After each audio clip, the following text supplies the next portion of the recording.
All right, welcome back to Boots Come in Pairs. We've been off for a couple weeks, but we're ready to get back into it because there's been stuff to talk about. Ooh. Namely, yeah, namely the evil Dodgers signing Shohei Ohtani, which I think now that it's settled, now that he's there, I don't think he was serious about leaving Southern California.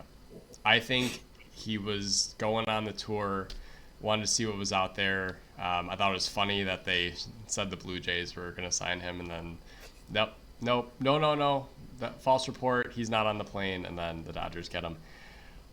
But I think the biggest thing that we've been feeling is the money. I would not have wanted the Cubs to sign him for $700 million. I think that's too much money. I think if you do that, Tom Ricketts goes into his shell and then goes, I can't spend any more money. Like I'm there. But the thing that irks me, which we were just kind of discussing, is the deferred money and how they went about it, and the fact that it's only going to cost the Dodgers $2 million this year for the best hitter in baseball, the MVP in baseball. That's probably my biggest problem. But I think that stems from a lot of other issues. But and what's your first thought of Ohtani to the Dodgers? It's disappointing for me as a baseball fan. I mean, they're already a really good team established in so many different ways. They have the best first baseman in the game. They have probably the best all around player in the game in Mookie Betts. Um, to me, it's just, again, disappointing more than anything. I mean, you got to join a couple superstars. I understand not wanting to leave Southern California. I understand the marketing that there is in LA and the promotion of his personal brand. He's becoming quickly coming the face of baseball if he's not already. But yeah, first thoughts is that I don't know. It just is disappointing. I was hoping that he would join another team. I honestly think at this point we can call them the new evil empire. I mean, buying everyone they possibly can to win a championship. I mean, they did win in 2020, but no one really counts that one because it was only half a season. But I don't know. I mean, the $2 million a year, they're going to pay him $20 million over the next 10 years, and then 680 million goes deferred.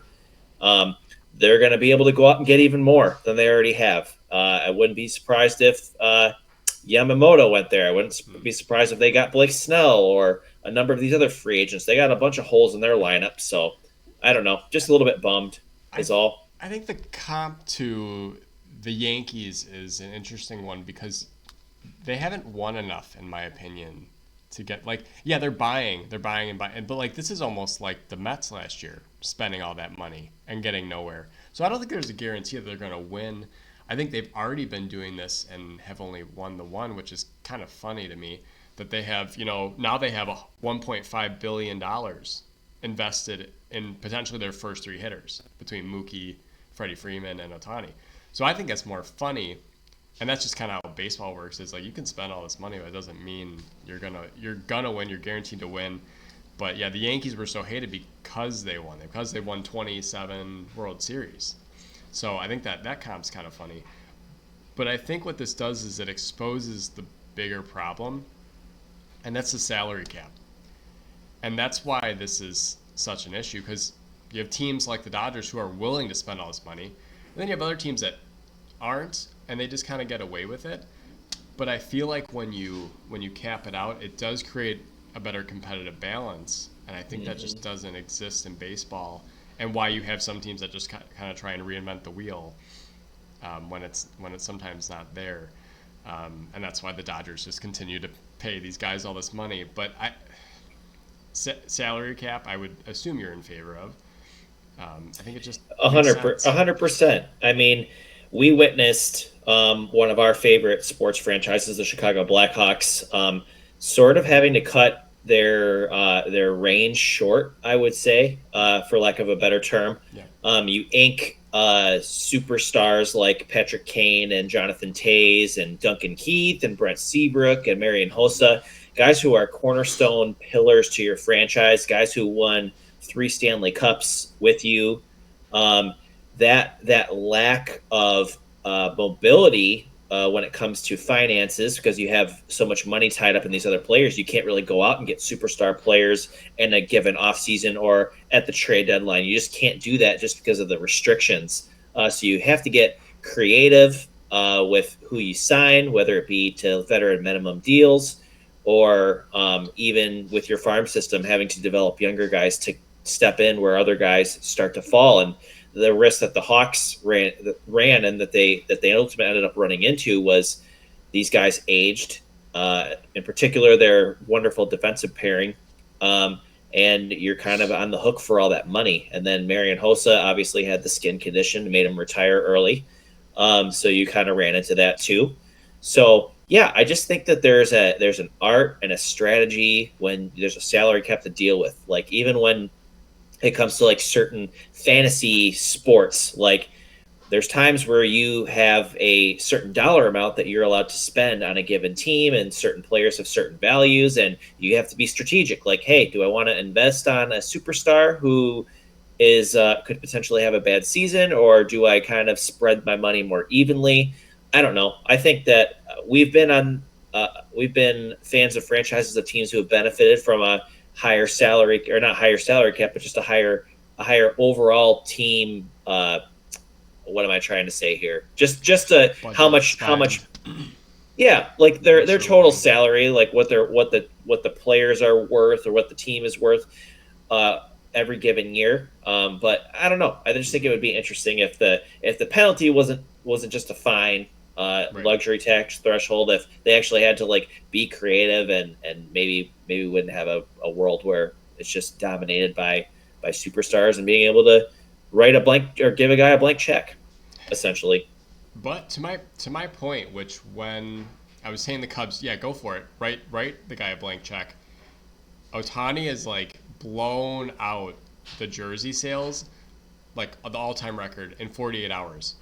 So you don't think the Dodgers have already made like several millions of dollars on him, like within 48 hours? They have, and they don't owe him the rest of his contract till 10 years down the road. I think that's the most disturbing part of it, is they're kind of getting away with highway robbery. Of You're gonna pay him two now and then $68 million deferred per year for 10 years after he's done. Like the Bobby Bonilla thing is always funny because it's like, oh, it's Bobby Bonilla Day. He gets his $1 million check from the Mets, and it's like Ohtani's is 68 times that. It's not even comparable the way it's deferred. Like this is unheard. I've never heard of anyone putting that much money on the other side of, and it's not that like he doesn't need the money. Like this is less than he was getting in Anaheim. It's crazy. I have no idea how they get away with this. And the other thing I don't understand is that why even demand that money if you're going to defer it? Because like just the opportunities alone, when it comes to just his name, image, and likeness, his brand, Yeah. he's gonna make tens of millions of dollars a year in just that stuff. Like his salary doesn't even matter. He does $40 million a year in endorsements. So yeah, it's not like he's cash poor. None of these guys that are getting this paid this amount of money are cash poor. So I get why maybe he would say like, yeah, toss it down the road, but like it baffles me. I just don't that much though, where it's like 98% of your salary is deferred. It's crazy. I've just never heard anything like that. Mm-hmm. It's absurd. I mean, to me, it really, because I kind of heard rumblings again that the Giants offered him the similar contract. Mm-hmm. I think it was honestly even the same contract. Yeah. So I don't know. I think what it came down to is that LA is the right fit for him. I think he took the easy way out, going to this team in a lot of different ways. There's not going to be a lot of adversity in Southern California and Los Angeles with that team. It's a very laid back environment.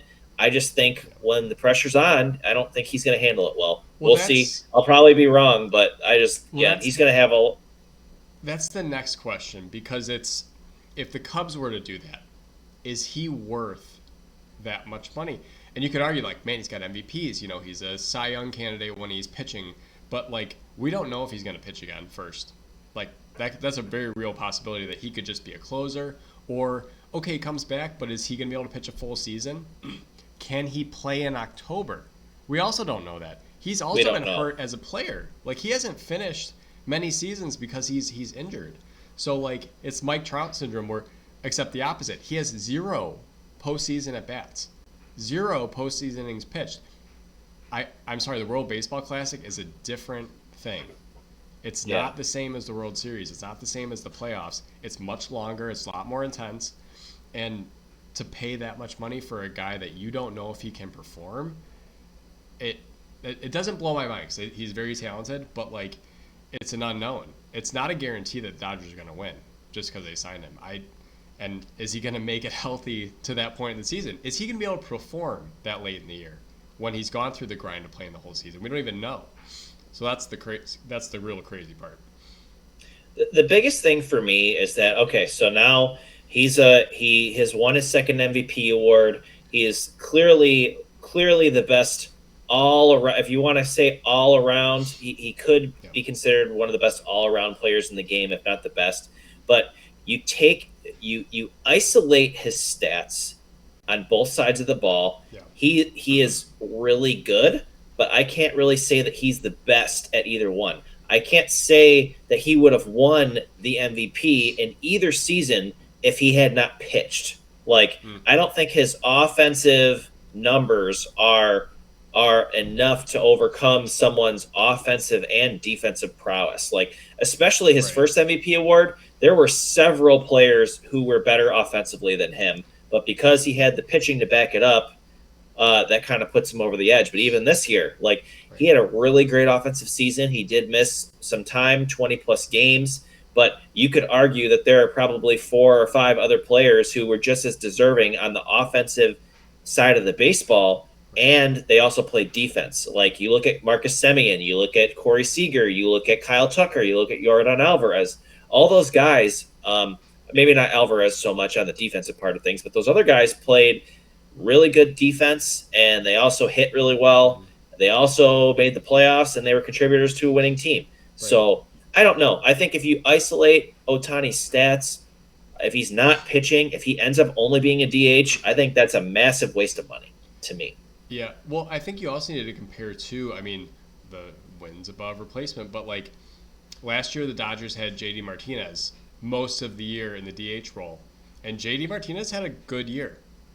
Do Ohtani's stats and his homers and whatever, are they that much better than a JD Martinez? Like, yes, he's better than JD Martinez, but the value, stat wise, no.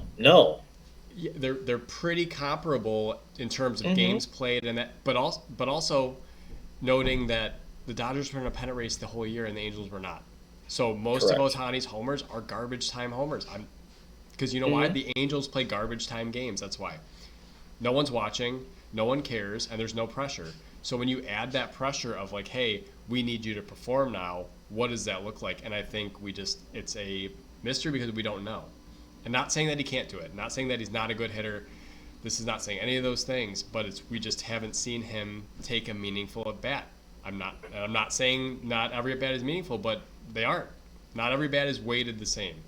It's different when you're down. Ask the Cubs this year, and when they're struggling to get that last month in, and it's like, what's going on? It's like, well, we're playing pressurized baseball, and that has a different feel to it.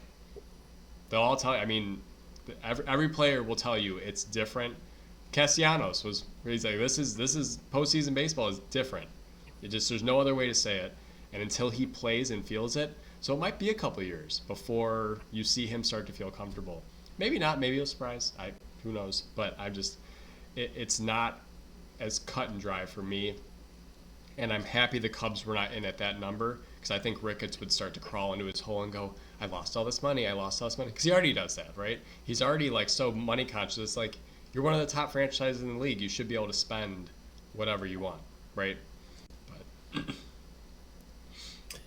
Ricketts, man, that's just another conversation in general. He's just the more that the years go by, the more I just question how good of an owner he really is. Like he's done a lot of good things, but yeah, I don't know. Part of it is putting a competitive team on the field every year, and I don't think he's done that.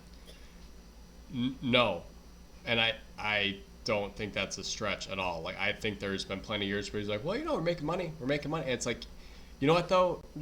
It's not just about making money. People will go to Wrigley. Yes, they will. But you should doesn't mean you should put garbage on that field. And I know you were breaking it down, but you were not trying. And it was very obvious and you just kind of let it slide. And you really gave no resources to it and it was obvious. So it'll be interesting to see what they do the rest of this offseason, what they add. Because there is a lot out there. There's still things to do. You didn't sign Ohtani. Okay, now use that $500 million that you were going to commit to that and put that to this roster and see what you can do with it. Because you can do a lot more than a DH with $500 million. And that's the when did Ricketts become the owner? was that probably right before Theo, 10, 11, 12. Did he bring Theo in? Yeah. Yes. But So I mean, he was part of drafting. yeah. He was the when they drafted all those guys, and And they've done a lot. They've done a lot to the ballpark. They've done things very positively. They've won the World Series, which is what they set out to do. But it doesn't have to be a one-time thing. I think that's the point. Is be the Dodgers. You're a big market team. Be the Dodgers. Be the Yankees. Be who like that's the class you're in. So act like it, right? You're going to spend money already. Do it. One of the things that Tim was bringing up in our group chat is like, well, it just feels like free agents don't want to come to Chicago. And I feel like that's not the case with the Cubs, though, because I feel like the Cubs have gotten free agents before. They have gotten the big guy that people wanted. They got Soriano. That was a horrible deal, but they got him. They got Jason Hayward. Like, he was a big deal at the time. They got John Lester. John Lester. Yeah, like they have gotten the prize in baseball before. The other franchises are owned by Jerry Reinsdorf, which we know why they don't get the prize. And the Bears are the Bears. But, like, I feel like the Cubs of all the organizations at least do make an effort to get that one guy, but I feel like sometimes they stop at the one guy. It's like, okay, well, we have this core, and then we added this big guy, and now we're good. Now we're going to win. It's like, stack it. You got to keep stacking, otherwise you're going to fall behind these other teams. And, yeah, buying a World Series isn't always how you do it, but ask the Rangers. This year it did work, so let's go for that one, right? Mm-hmm. Tired of the rebuild. We don't need a rebuild every 10 years. No. I don't agree with that. No. Sustain success, sustain winning, give yourself more bites at the apple. That's what you want. Yeah, and I mean they have enough. They have enough in their core that's up, Yep. and they have enough guys who are very close to being major league ready. They just need to add some juice. They really need to do that, and I feel like they can take off. I don't think there's any team in this division who can compete with them if they add a couple more pieces. No. They're just that much better than everyone else, and then you get Craig Counsell, and Yep. to me, I just think the world of that guy, and you got to give him some talent to work with. They have to. It cannot go into next season with Patrick Wisdom and Nick Madrigal as your third baseman. You got to make a move. Yeah. You got to get somebody at first, and you got to add another bat too. I mean, an additional bat. Like if Bellinger is not playing first base for this team or center field for this team, like it's going to be a problem. Like they need him bad. And that's a name that's kind of resurfaced the last couple of days and attached to the Cubs. And I think his original asking price from other teams was just too high. I don't think teams are. And Boris is pitching though. Well, he's 28. Mookie Betts was 28 when he was. But you know what? Mookie Betts didn't have a dip. Mookie Betts was ascending the whole time. He's only gotten better. Bellinger's had this rise, MVPs way down. And now he's climbing up. But you know what? He got hurt last year. He didn't play a full season. I would have a really hard time, if I was a GM, giving this guy a $300 million contract. And it's not because he doesn't deserve it. It's because he just needs to show that it wasn't just a one-year thing, that he's building on that and he's going forward. I think Cody Bellinger cost himself this contract 2 years ago when he fell off the face of the earth, honestly. So he's starting to settle down. I think he's a realistic option for the Cubs again. And that's kind of mulling through. But it's Boris. He's going to take his sweet time. He's going to get all the offers. He's going to tell his guy that he's still worth whatever he's worth, which is fine. But I think Cody Bellinger wants to win, too. Mm-hmm. And after experiencing what he experienced in the city during July and August and beginning part of September, I mean, it's very much one of the best places to be on the planet. So I hope he makes a good decision. If he chooses to sign elsewhere, I wish him good luck. I've always liked him as a player. He's definitely got a lot of plus tools. And yeah, I just really hope that he chooses to stay in Chicago. I think that would be a very, very beneficial move for him, and a beneficial move for the team as well. Yep. Yep. Absolutely. Well, the other move that was made that was kind of on this, I didn't think the Cubs were getting him, but the Yankees getting Juan Soto, which again is kind of like you thought for a minute, you're like, are the Yankees about to rebuild? Are they about to do this? Can Yankee fans sustain a rebuild? And then they quickly were like, no, we're not going to do that. And they traded a haul for essentially a rental. Because Juan Soto said, he's like, yeah, I'm not focused on my contract. I'm just going to play and be happy for this year. And so they get Juan Soto, and they also get Alex Verdugo from the Red Sox, which, talk about the epitome of mediocrity. Just a high average, but very average everywhere else as well. I mean, not a lot of homers, not a lot of RBIs, just wasn't terribly healthy either last year. I don't know. I was kind of surprised to see his name be surfaced out there, especially tied to the Yankees. But at the same time, I'm not like, oh, yeah, the Red Sox should have kept him, like when Mookie Betts left. But yeah, the Yankees have loaded up. Now their outfield goes from a bunch of names I've never seen before to now you have Judge, Verdugo, and Juan Soto. I mean, that's pretty stacked, but also a very slow outfield, if you ask me. Well, I mean, speaking to that trade, so yeah, I mean, you wanted to dive into the haul that the Yankees gave up. They actually gave up a lot of, aside from the position player that they gave up. I mean, they gave up 4 pitchers, and all of those guys are either going to be in the majors this year, or I mean, I would not be surprised if a few of them were like on the opening day roster in the starting rotation for the Padres. Michael King being the big one in that one, but the other 3 guys that the Yankees gave up are pretty solid arms, electric, and guys who the Padres can really insert right away.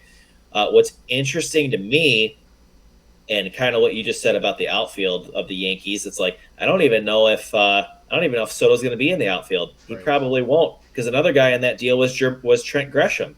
And Trent Gresham's a really good outfielder. He's a 2-time Gold Glover. He's fast. He has good routes. So to me, I'm looking at it. Stanton, huh? He can't hit. He's just a. But yeah, but he'll play outfield. Yeah, I mean, he's hit before. He's had a couple down years, but I think if you're the Yankees, you really have like 3 DHs. Like Stanton, I think, is a DH. He shouldn't play outfield. Soto is really a below average. Soto's a below average outfielder. He really is. I forgot about Stanton. You can't put him in the outfield.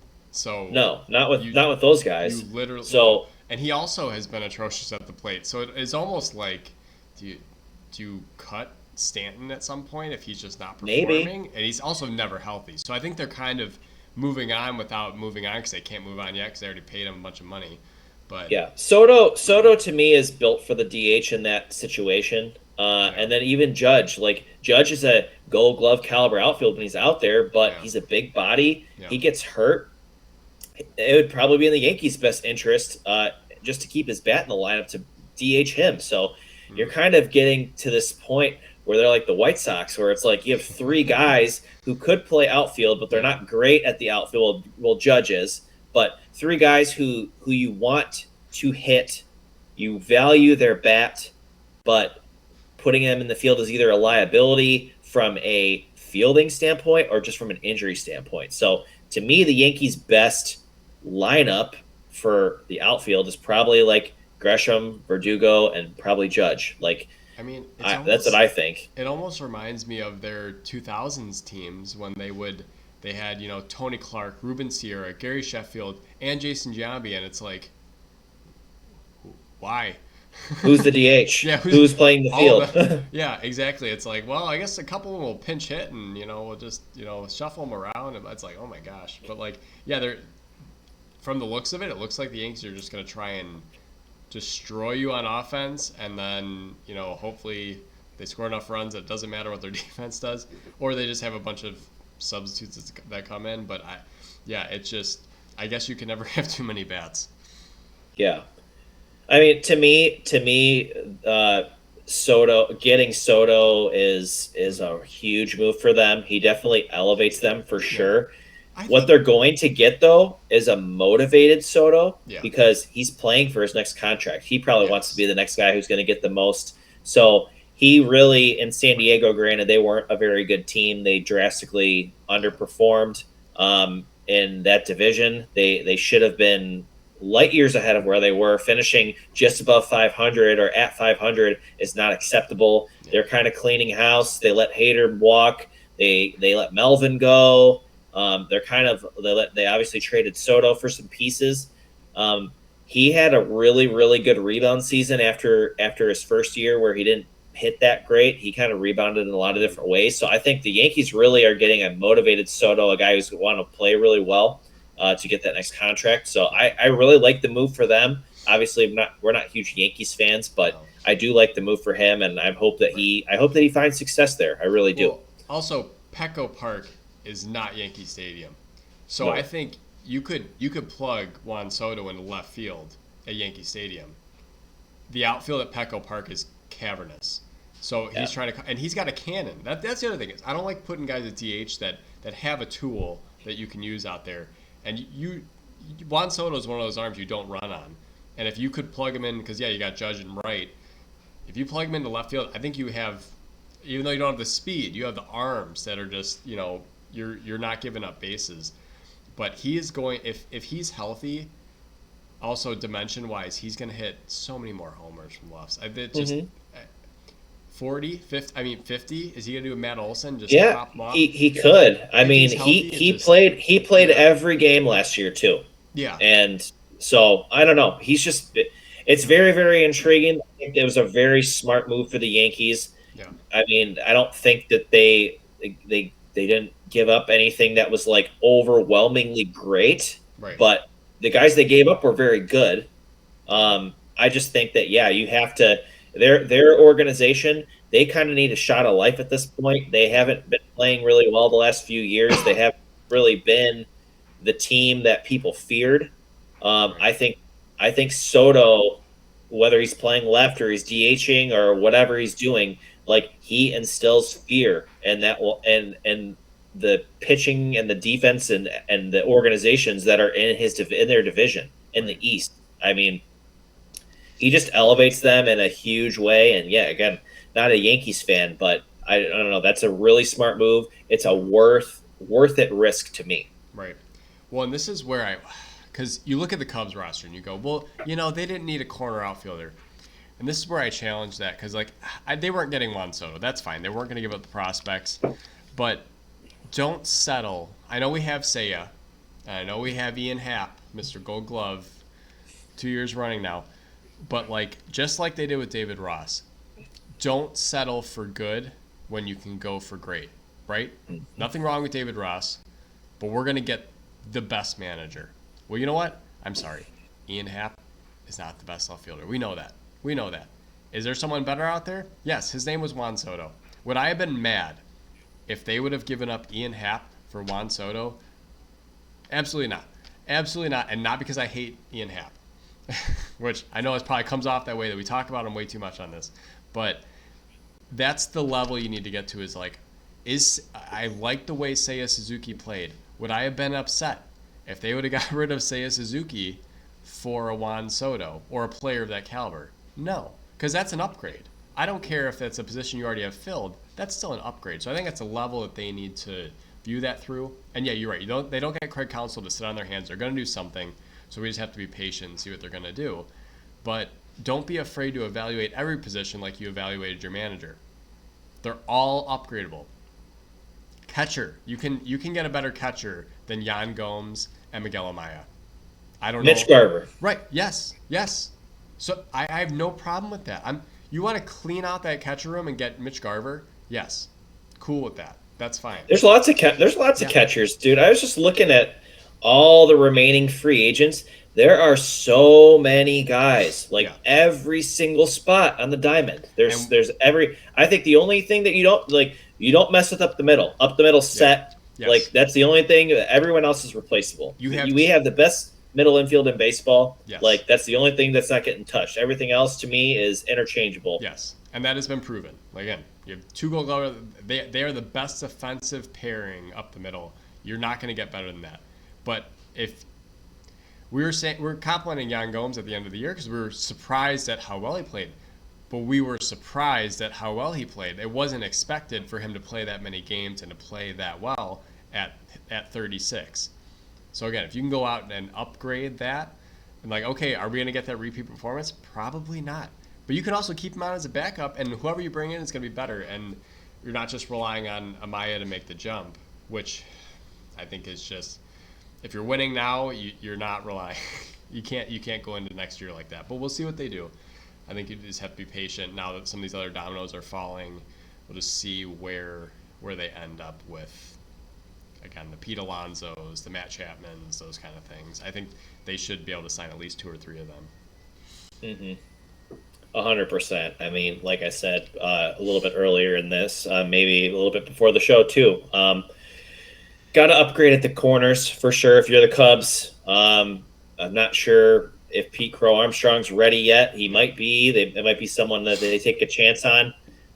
Wouldn't be mad if they decided to roll with him for his defense. But to me, if they're doing that, then they're signing at least 2 nice bats and some more pitching. Like, that's just what they have to do. Yeah. But yeah, so many guys that are out there, so many guys who are serviceable and guys who are better than anything that they had before. So just got to spend the money. Everything is right here for the taking, for sure. Right. And I love stories like Mike Tauchman and those kind of players that kind of just come out of nowhere or have been around for a long time. They're finally getting their shot. But to get to that next level, those are nice pieces on a good team, not the cornerstone of building a franchise around. So you have to get better. And as of right now, you play a game tomorrow, Mike Tauchman's your center fielder, backed up by Pete Crow Armstrong probably, and you just see if he hits or not. And that's, again, it's not. You're gonna need. Here's the thing: you're gonna need these guys because there's gonna be someone who gets hurt, and you need some depth, but you don't want your depth to be what you start with. So no. Yeah, there's plenty of moves to be made.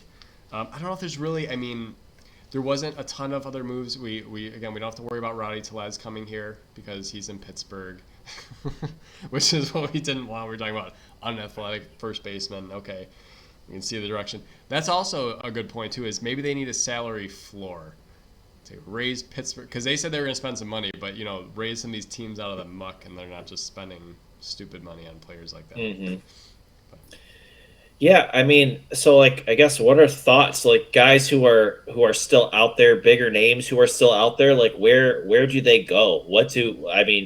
Yamamoto is a big name that seems to be since the Ohtani bomb dropped, that seems to be the name that we're hearing more than anyone else's. I'm not hearing anything about Snell. I'm not hearing anything about Montgomery. I'm not hearing anything about Chapman, or really Bellinger has kind of picked up a little bit. Yeah. But aside from Yamamoto, no, I'm not hearing any conversations about anybody else.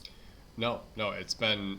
I thought we would, by this point after the Ohtani news, we would see a couple teams, and we saw the Giants sign Lee, but other than that, I have not seen any transactions other than minor things like Rowdy Tellez. So I've been a little surprised that no one's taking a jump, but I also think Ohtani wasn't setting the market for anybody. He was setting it for himself.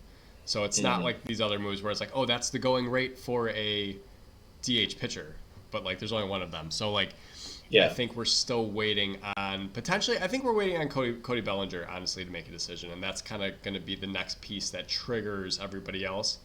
Because I don't know how many suitors he has. I would imagine most teams would want him because he can play first and outfield.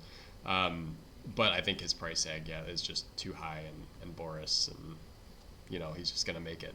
It's going to make it more painful for everybody. But it's tough to make a move on these other things when you're unsure of if you have a first baseman outfielder that's kind of hanging out there. So I think I would hinge a lot of the Cubs' moves on what Cody Bellinger decides to do. Yeah, I think the next pin to drop is going to be Yamamoto. There's 3 or 4 teams who are really interested. The Dodgers are one of them, unfortunately. I'm hearing Mets. I'm hearing. Those are the big two teams that I'm hearing. There might be one other team in the mix, but I don't know. To me, he's the number 2 guy in the whole market. He's intriguing. He's nasty. He's young. He's got a lot of years left. This will be his first exposure to Major League Baseball. Yeah. Aside from the classics, I think he's going to be the next big pin to drop before anyone else. I'm thinking he'll be a Dodger. I was gonna say I think he's already in LA. I don't assume anything else. But like, who's on the Dodgers staff right now? I mean, you have Kershaw, but he's not. He's a free agent. He's done. Oh my gosh, they gotta be so thankful he's done. I was gonna say, like So I think he's a free agent. Okay. I think Arias is a free agent, but he's in trouble. Arias is in trouble, so I don't. Yeah. I would count him out. So right now you have Walker Buehler coming back. Walker Buehler. Yep. So he's really. I don't think they have any. So they really need to reset their. I wouldn't be surprised if Kershaw signed like a 3-year deal. Like if he signed a 3-year deal with the Dodgers, I wouldn't be surprised. I don't think he's going to leave. I don't think he'll end up leaving. I feel like they were just done. Like, how many times are you going to get playoff Kershaw? I don't know. Would you take? Hey, if a team that you like got him, would you be excited? I feel like he's he's a great pitcher for his career. I feel like he's heading towards Madison Bumgarner territory, though, where it's like you're paying for the name, but he's not who he used to be. So would I want the Cubs to go get Clayton Kershaw? No, I don't, because I just don't think he has 35 games in him. Well, we know he doesn't have 35 games in him to pitch a season, and then we know what he does in the playoffs. So I would say if he doesn't go back to the Dodgers, I don't know who's going to sign him, because his value just isn't there anymore. Not to say he's not a great pitcher. He's an all-time great pitcher. Mm-hmm. Just not today. Like I don't want him today. I think it's more so like I don't think he'll necessarily pitch bad wherever he goes. No, because his stats are still there, but like you said, the injury thing, like he just can't stay healthy. What's the point in that? He didn't get out of the first inning in the playoffs. Yeah, that's the playoffs though. Like he has never been a really good player. No. He's had one good season, one good playoff season. Right. That's it. But that's what we're talking. I mean, we're talking about a team probably he's not going to go to the, like Greinke went to the Royals again. Like he's not going to go pitch just to pitch. Like he's going to pitch to win. And I can't see a contender going like, yeah, we can rely on Clayton Kershaw in October. He's not Chris Carpenter, who just magically became healthy for the postseason and then pitched really well. Yeah. He's kind of been the opposite. He's been good during the regular season and then trash in the postseason for the last couple. And it's, again, not a knock. He's been great. But he's also been part of why they haven't won more than one.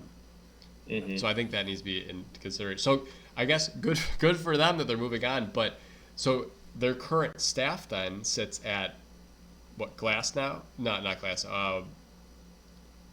They have Walker Buehler. Yeah. Who else they have? They have the guy who has like greasy black hair.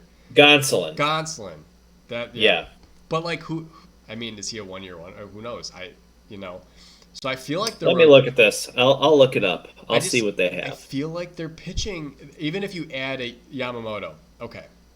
What's the comp there? Kodai Senga? Like, is he going to be that good? Where it's like I think that's a pretty good comp for sure. Like he pitched very well in April and May, and then MLB, as they do, catch up to you. Once they get some tape on you, they see your pitches.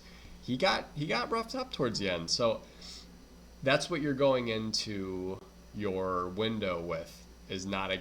I would say they don't have a stud pitching staff, but they could always sign Blake Snell tomorrow. Yeah. And be like, okay. So Bobby Miller will be on there. So really, the only guy they have Gonsolin, and they have Miller. Arias is not. Kershaw is not. Lynn is not. They have this kid Ryan. I don't know how to pronounce his last name. Pepiot, who's really Pepwa. Right. I don't know. Okay. It's really. I mean, really, it's Gonsolin and Bobby Miller, right. And that's really all they have. I don't know if Dustin May is going to come back and be a starter. He's oft hurt. I mean, if you had Ohtani in there, then it's a different story. But you don't this year. So where does that leave you? I think I think they could struggle if they don't score enough runs to win these games. So, and again, they're not done. The Dodgers aren't. They're never done. They'll add No. some pitching, but when you have Lance Lynn starting games for you last year too, you're Yeah. you're not in a great spot. So they got some work No. to do there too. Yeah. But again, plenty of arms, plenty of guys they could sign if they wanted to, and I anticipate Yamamoto being the next guy for them. Yes. Yes. Yep. Absolutely. Well, any other free agent or topic news before we get to our fan favorite of the week? Yeah. So, is there aside from? I mean, there's been a couple of like little signings. Not even little. I mean, little compared to Otani, which is. I mean, that's just again ludicrous. That's the biggest contract we've ever seen. Um, but anyone else who's signed so far that has been like intriguing, like oh, like that was a pretty good move. I kind of liked. I kind of like the Diamondbacks getting Eddie Rodriguez for a 4-year deal. That was pretty decent. That kind of helps their rotation a little bit. He's coming off a really good season. Who are we So was it Shenning who's like that dirtbag? He like he yeah, said yeah, he was gonna cuss him out, but he was like he declined his option with Detroit. I think it's interesting how quickly he signed after yeah, opting out. But you know what? Good for I think the Diamondbacks signing that fourth starter, so they don't have to pitch the bullpen game. yeah. That's important. He'll Um, probably be 3 for them, honestly. I mean, it'll be they Gallon, better Kelly, and then Eddie. they better sign a fourth starter then, because I'm not watching another bullpen game. I just Well, no, they have who's our guy? Fott. Fott did really well. yeah, He'll be a starter. yeah. He came out, but yeah, good for them addressing the need immediately. I think that's important.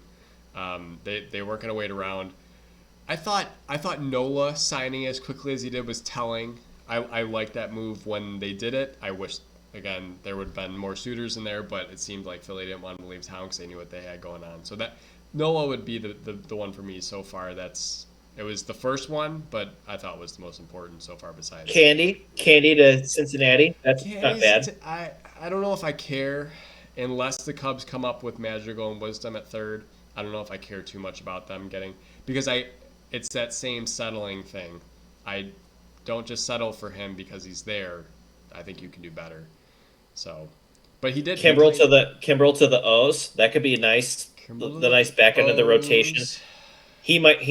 Batista's going to be the closer, but I mean, Yeah, between Cano and Kimbrel and Batista, that could be a pretty lethal back end. it'll be interesting to see what Kimbrel does when he's not closing, because I Yeah, feel like when he's in the closer role, even though he's not always effective, he's the most effective that he's going to be.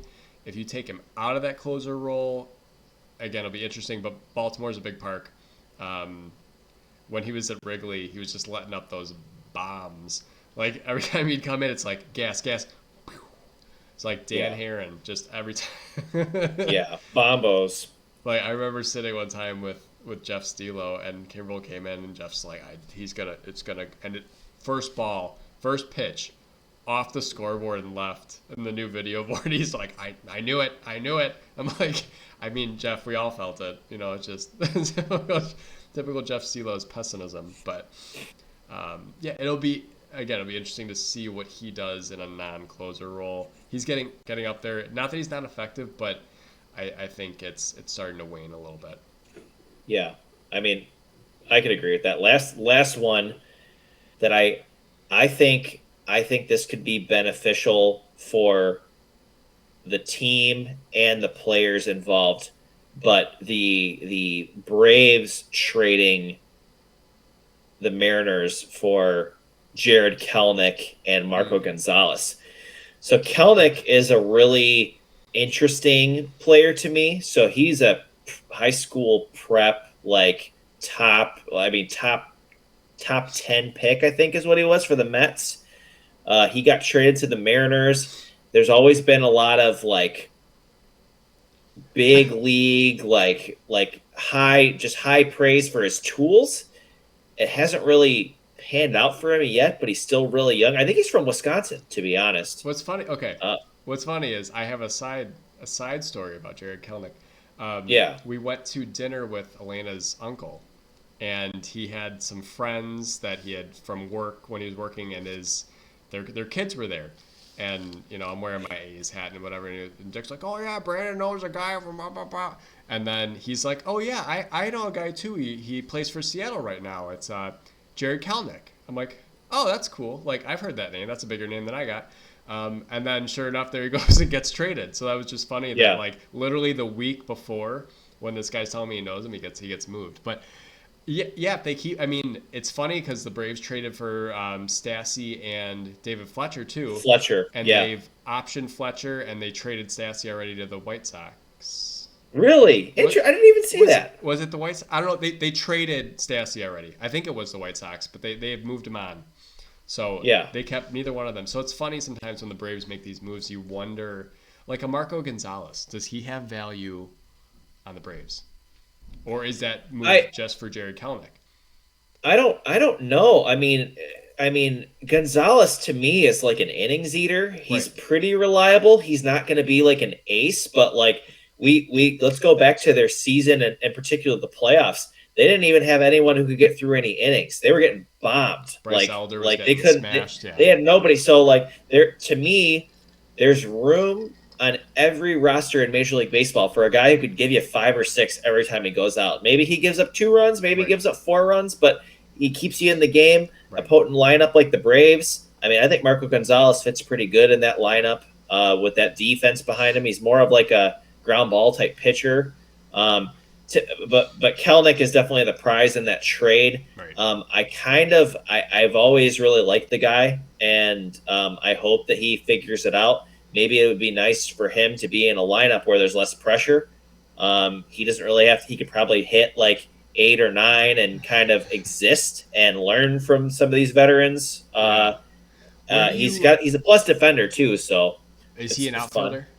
He is. Yeah. Where do you plug him in though? That's because you have Michael Harris, Acuna. Yeah. Left. I mean that's Ozuna. Yeah. Ozuna. 100%. Ozuna. 100%. He's a bad outfielder. Yeah. But yeah, I'm just saying that, I mean, Rosario was the guy, but they don't have Rosario anymore, I don't think. Okay. So you probably plug him into left field. Yeah. I would. I guess, right? I mean, yeah, Big Bear should not play another game in the outfield. He should stick to DH for sure. He hit well though down the stretch last year, so he kind of saved that part of it. But yeah, he hasn't been a good outfielder. No, he's a hitter. So let him hit. That's what he wants to do, anyways. Yeah. Well, it's good for. I won't say good for the Braves. 'Cause I don't really care if they get better, but.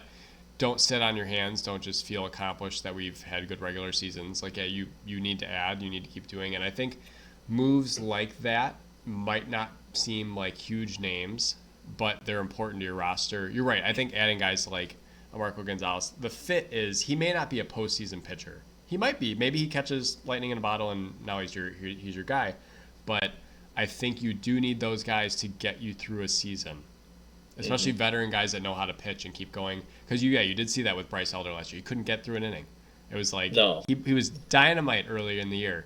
Low ERA, blowing people out, and then get to the end and he just probably ran out of gas because it just he ran out of gas. And I mean, you didn't have Kyle Wright healthy at all, and he's going to miss the entire 2024 season. So like I said, there's something to be said for a guy who could just go out there and eat some innings up, and he could probably get a win giving up 4 or 5 runs during an outing. But that's all that matters is having that guy can get through the innings so you're not taxing your bullpen. Yeah. Well, it's just crazy. It's crazy, too, how 4 or 5 innings now is considered a long outing. It just blows my mind sometimes. That's the point where we're at. But, yeah, that's the standard, and you need a good bullpen, and I think that's something else the Cubs can build on is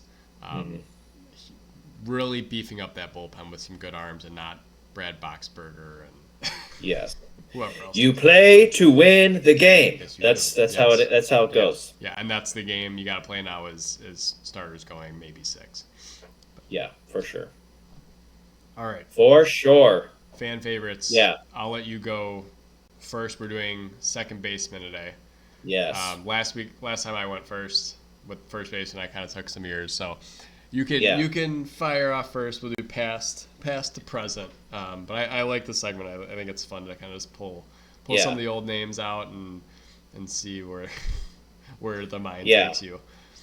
For sure. Well, I mean, it's really, really tough because there's a lot of guys from the past, guys who grew up watching play Mm-hmm. the second base position. I mean, I could go on and on. There's guys who, again, I mean, I probably have like 5 or 10. Second baseman, second base is pretty loaded for me, Mm. which you wouldn't really think that considering the positions that I played growing Yeah. up.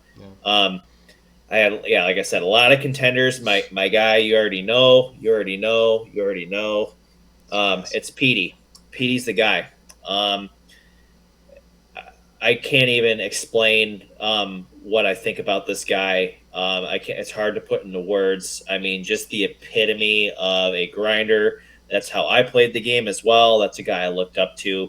Um, Never was the biggest guy on the diamond, but always played harder than everyone else. He played bigger than everyone else. He worked harder than everyone else. Um, Such a special player. I mean, the fact that he was the guy on one of our favorite teams growing up, just a blast. I mean, multi-gold glove winner, multiple All-Star, Silver Slugger, Rookie of the Year, two-time World Series champion, MVP, like just the epitome of what it means to be a Red Sox and to just do damage. I mean, just such fond memories. Uh, Unbelievable that I got to meet him in September because he was on our same plane when we were headed out to Phoenix. Just a surreal moment getting to meet him. A pleasure getting to watch him play his entire career. Definitely my guy. I mean, other guys in the running, like Michael Young, is probably my favorite player. He played some second base. That's not really what I watched him play most. He was more of like a shortstop third baseman. Mark Loretta is another guy who I really enjoyed watching play. Just a great professional. He was only a Red Sox for a year, but I loved watching him on the Brewers and the Padres. Guy who just hit and hit well. I mean, I'm not going to say any more because I feel like I'm going to dip into yours, but my pass is definitely Petey for sure. Yeah. What was it MLB The Show, the game that he was on the cover of, where the commercial was like, they say I can't hit the high inside fastball, and then it's just him like crushing the high, like Yeah. keep saying that Yep. or whatever. It's Yeah. like that was just Petey's thing. But like, yeah, any scouting report that was negative about him, I'm sure he had in his locker, and he was that just fueled him all the way through. But yeah, just ultimate competitor, definitely on my list. How could you not? I mean, he was on one of your favorite teams, MVP, and they're winning World Series. Like that's all you can ask for. And just honestly, like the perfect guy for the Red Sox during that time because they were just this team of like they were smash mouth. They were not trying to be the Yankees' little brother anymore. They would fight and claw and scratch. You had two of the best hitters of all time. I mean, and Manny and David Ortiz, but like very much grinders on that team. Like I think of him. I think of Uke. I think of guys like Shane Victorino. Just got Veritek, Trot Nixon. I don't know if Petey played with Trot. Maybe Trot was near the end of his career He when may Petey have been came on up. that 07. I think Trot Nixon was still on that 07 team. Yeah, He was kind of hanging around. but yeah, I mean, Petey was just again the perfect player for those Red Sox teams, and yeah. I mean, the only thing that sucks is that I just don't think he played long enough and healthy enough to be in the Hall of Fame. He'll be a Red Sox Hall of Famer for sure, but I mean, again, when you play the game like he played, injuries are going to happen, and they did, especially later in his career. He probably the last 2 or 3 seasons, like he didn't have a healthy year. It was just took a toll on his body. But yeah, we'll never forget what he did for the city of Boston, and even what he did for me as a person too. Just being a young kid growing up watching him play. Yep, absolutely. I mean, for me, you said a couple. Like I liked Mark Loretta, especially that 1 year at the Red Sox was fun. It was just when I was going through this, I couldn't think past at least any Cubs really, because it didn't seem like they always had the one-offs, like Mark Grudzielanek or Todd Walker, which were fun, but it wasn't like they had Scott Harris or Jerry Harrison, Scott Harrison, Diamondbacks, but it was just always kind of the one-off. So I really didn't have like any Cubs that came to mind. Brandon Phillips. That's what I knew you were going to go there for sure. Yeah, because just playing second base and middle infield was just a guy won the Gold Glove every year. It was so much fun. And he hit, and he was kind of a late bloomer, so I did like that. Chase Utley, not my favorite personally, but another guy that was always hovering around.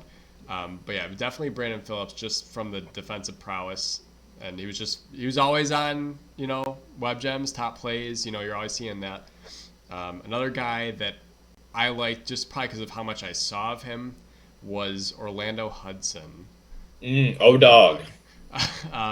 I don't know, just like the way he played. I thought he was again undersized. I feel like second base a lot of time undersized and just undervalued. I didn't always care about the power hitting guys. I liked the guys that go the other way and kind of slap it around, and that was definitely his game, a little more speed game. But yeah, Brandon Phillips, Orlando Hudson, and then the last one for longevity as well, Placido Polanco. Placido. Yes. Oh yeah. Just a hitter on top Love of a great second baseman, but just he hit well into his late 30s, and it was fun to see him go from Philadelphia to Detroit and just have a good career. Because he was on those Tiger teams with Prince Fielder too, I believe. So it was just kind of fun to see that kind of play out. All right. Well, what about now? Currently is Nico, dude. 100%. Nico. Yeah. Nico, and the best thing is that finally getting a healthy season and getting to see him play with a guy who I consider to be his equal. I mean, him and Dansby seem to have such a good vibe, good flow, good relationship. He's just someone who grinds. He cares about his teammates. He cares about how he's viewed as a player. He's never taken a play off. He's just there, man. I mean, I love the college pedigree too. Like, he's a smart dude. Went to Stanford. Very well spoken. You get to listen to him more than I do, but like his radio presence, like he's on a podcast and a radio show with some guys fairly regularly, and just listening to him talk about the game is so fun. He's just so intelligent. And he's funny, and he's knowledgeable, and he's just a student of the game. He loves being in Chicago. I'm looking forward to many years to come with him and Dansby playing together, and I just hope that they continue to add. I think Craig Counsell could really help unlock another level for him too. Oh yeah. Well, and last year just adding an element to his game that he's like, because I think they asked, like, well, if we told you you're going to steal 30 bases this year, would you? He's like, I haven't stolen 30 bases since like Little League, so it's not really something that's on my radar. But he just like decided like, hey, let's throw that in there. I'm fast, right? Let's get some good timing and let's go. But yeah, they're definitely unlocking more to him, and he's just you're right. He's so thoughtful. Anytime they hint that he's coming on, I kind of just like wait in my car until he comes on the radio. The other day he went to. Have you been to Twin Anchors? The rib place? No, I would love to go though. You have to go. Apparently he was there and he thought he saw Bono, but it was like a Bono impersonator, and they literally brought him on the radio for like 30 seconds, and we're just like, hey Nico, we heard you saw Bono. He's like, yeah, that wasn't Bono. But he was like posting on social media like, I can't believe Bono's at Twin Anchors. This is crazy. And like he's like, yeah, he goes, I got duped. But like even just something like that was very subtle and funny. But the other thing is, great hitter. Just, I mean, up the middle, constantly just, that's the guy I want at the plate right now. When there's, we need a run, that's who I want up. Because I know he's going to make contact or at least make something productive. He's not going to pop out or strike out. He's a really good contact hitter. But I didn't think, when he first came up, I'm like, okay, they got Baez and they got Addison Russell. And this is before all the stuff with him. But I'm like, they don't need this guy. I don't get Nico Horner. Like he came up and he hit a home run right away. But I'm like, we have two really good middle infielders. We don't need this guy at short. He's a shortstop. But him moving to second base, he's phenomenal. He's so much better than anyone else defensively, and it doesn't make me miss. Well, Javi doesn't make me miss Javi because he does Javi things. But I thought the Cubs were set up the middle for the next decade. And no, they needed help, and he's such an upgrade. Mm-hmm. I just like how they were questioning his arm when he was playing short, and then he works and works and Yeah. works and works, and he has a freaking cannon. And then he has a really good year at shortstop in 2022, Mm-hmm. and then they signed Swanson, which Right. like anybody else would be like, "Oh, well, you're stepping on my toes," but Nico Right. just has the intelligence and the he's just a humble guy, Right. and it's like, well, I'm really good, but Dansby is special, and I'm gonna help this team win, and I'm gonna have fun doing it. Like I guarantee he's probably having the most fun he's ever had. So Uh, one of the things they asked him when Dansby got here, and they're playing a little bit in spring, and they're like, what separates Dansby? Because you could tell that Dansby Swanson's an elite fielder. He just is. Like, what's the difference between the two of you? Like, kind of like pointed out, and he was like, timing, 100% timing. Like he goes, it doesn't matter if the guy's booking down the line or not. He goes, Dansby's throw is going to be there in time, and he doesn't look rushed. It's just like he knows how to pace it. He knows when he can take a little off, put a little more on, do whatever. But he goes, his timing is just impeccable, and not that Nico doesn't have it, but it did look like he's trying, like he's going harder on this play, and with Dansby it's just so effortless. yeah, And I think what they do now though is they make two positions look effortless instead of like, man, he's really trying, he's a great player. No, make it look really easy, and they're doing that, and it looks phenomenal when they do it together. But like his self recognition of like, you're right, he's not stepping on my toes, he's not coming in to take my job, he's coming in to make me better, and we're gonna be better up the middle. That's the cool part, that he's able to see that and then evolve to it, and then they're both Gold Gloves, and it's awesome. But yeah. And I just again, if they added like Matt Chapman and Bellinger, and that was the infield, oh oh god, I my mean, Matt gosh, Chapman is a great third baseman. ooh, He's like Nolan Arenado level defensively. I mean, no yes, one's better Nolan Arenado, probably. but like just the way that he plays third base, it's like the running throws he does. It's just he's crazy. Like But Matt Chapman's really good. I just couldn't even imagine. Like that would be so much fun, and Yeah, immediately would just create this buzz. So again, right. I'm just hoping. Again, this is not a Cubs podcast, but I'm hoping. I'm Right. just hopeful. Like that would be so fun. Well, can you name? Can you even name another second baseman who'd be like, yeah, I like him more right now? I No, personally, I can't. no. I'm not even. Maybe Ozzy Albies, but probably not. No, yeah, because I don't like the. I mean, currently, if you're going to base it on the position that they're going to play in 2024, Mookie Betts plays second base. But Yeah, like, for 100%. I, Yeah. Tony Kemp is fun in Oakland, but he doesn't get a lot of run there. Yeah, I don't. I mean, that he to me plays the best game, and then we no longer have to have bar trivia question of who was the last Cubs second baseman to win the Gold Glove, being Darwin Barney. Warren Barney. It can be it can be someone we Nico actually Horner. consider at second base. Yeah. Yeah. Just phenomenal. It's just a blessing to be able to watch him play every day, and just be with his up the middle mate. I mean, it's just fun. It's fun baseball. Yeah.